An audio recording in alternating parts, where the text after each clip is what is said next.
from the 7 to 10 days recovery timeline given by the team coach, to an analysis of whether the Celtics have a shot at winning without the player. Here are all the updates on Robert Williams III's hamstring injury, starting off with a little recap of the injury itself. It all happened when the Boston Celtics were playing against the Brooklyn Nets on March 3rd. In the third quarter of the game, Williams attempted to block Cam Johnson's shot. When he landed in the paint, you could see him clutching his left hamstring with a painful expression on his face. I mean, there's no surprise there, right? Robert landed very awkwardly after that block. The player was ruled out for the rest of the game due to left hamstring tightness. He played a total of 19 minutes, during which he scored 6 points, grabbed 6 rebounds, and also made 2 blocks. Sterling and Marcus Smart there, but sometimes it's just a word. Yeah.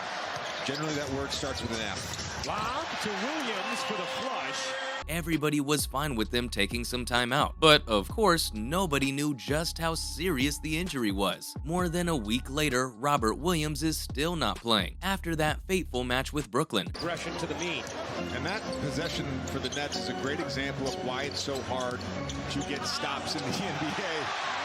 As Marcus Smart throws the beautiful one-handed lob. Williams sat out the next 2 matches against the Knicks and Cavaliers, and I have to say, the fans stayed relatively calm. But when Robert missed the next 2 matches against the Trailblazers and the Hawks, it was definitely a cause for concern. Boston's head coach Joe Mazzulla addressed the fans' concerns. He said that the team wouldn't rush Williams. He gave a loose timeline, saying that the player could be sitting out games for the next 7 to 10 days. The coach explained that it all depended on Robert's recovery, and that the team wanted him to come back when he was ready. After all, they need him to be healthy to give his best performance.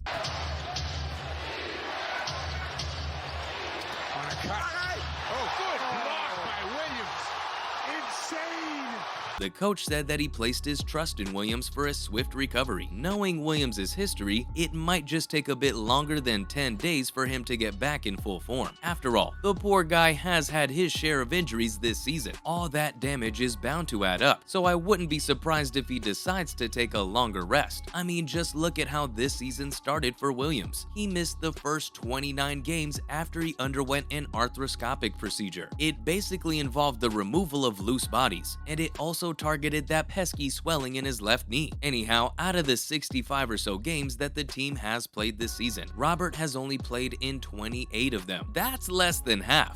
Claxton gets blocked by Tatum. Williams comes up with it.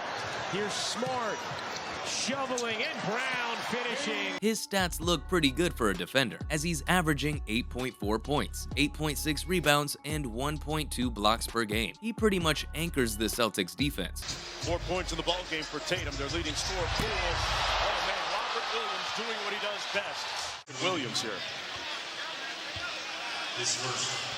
Might have one of them. Which is why it's unfortunate that he's been sitting out so many games. And it's not like he's just having a bad season. Even last March, he missed a lot of games when he sustained a torn meniscus in his left knee. After surgery, he returned for the playoffs. He still had soreness and swelling in his knee though, which is what led to him missing several playoff games. But that wasn't all. During the offseason, he had to go through that surgery for his knee. And as I said, that's what led to a late start for him in the 2022 to 2023 season. He made his debut in mid-December and finally found his groove somewhere in February. Because that guy's at the scoring table.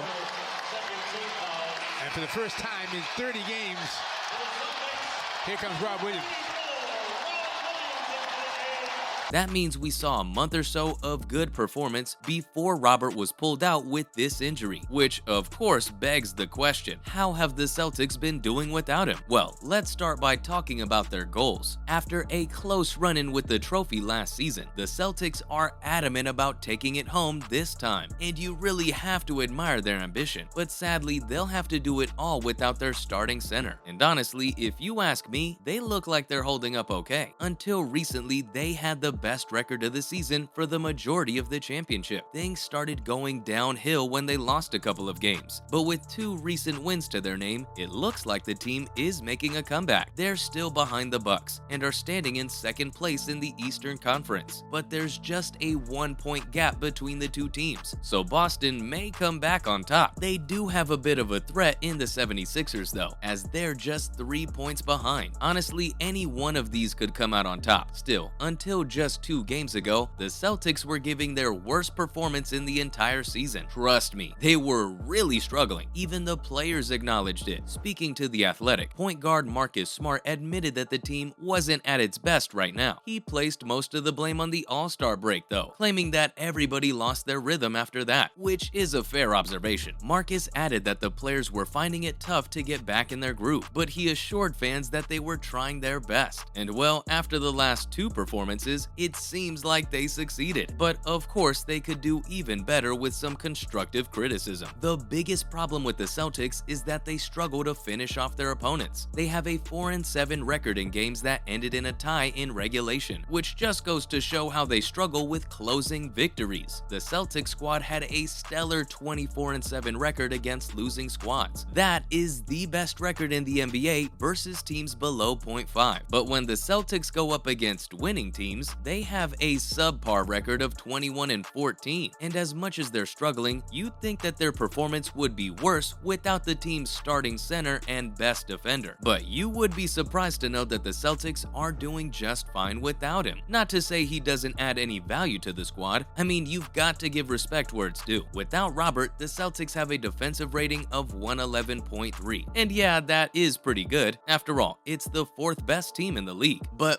with Williams on the court, that defense rating goes down to 106.7, which is the best in the league. And why settle for 4th best when you can be number 1, right? But even with Robert out of the game, the Celtics are coping just fine. After all, you have Al Horford and Mike Muscala taking care of things. I knew the Celtics made the right decision by acquiring Muscala from the Oklahoma City Thunder. Even Grant Williams is helping the team pick up the slack. Let's look at some of their recent games without Williams. In their latest 2 matches against the Trailblazers and the Hawks, the Celtics have come out on top, and they've won pretty comfortably. They had a stellar 115-93 performance against the Trailblazers, and a comfortable 134-125 win against the Hawks. On the other hand, in recent games, whenever they've lost, it's always been close. Even if you put aside these past 2 games and look at their overall performance of the team, the stats are looking pretty good. Right now, the Celtics have a record of 47 wins and 21 losses. If you look at the games where Robert wasn't playing, they have 29 wins and just 11 losses. Not too shabby, am I right? Even if the NBA playoffs were to start today, Boston would be the number 2 seed, and honestly, I'd be pretty happy with that. Of course, everyone wants them on top, but even if they go through the playoffs without the home court advantage, I'm confident they will do well. After all, if there's one thing they're pretty good at, it's coping with adversity. And that's all you need to know about Williams' injury update. Thanks for watching, and I'll see you next time.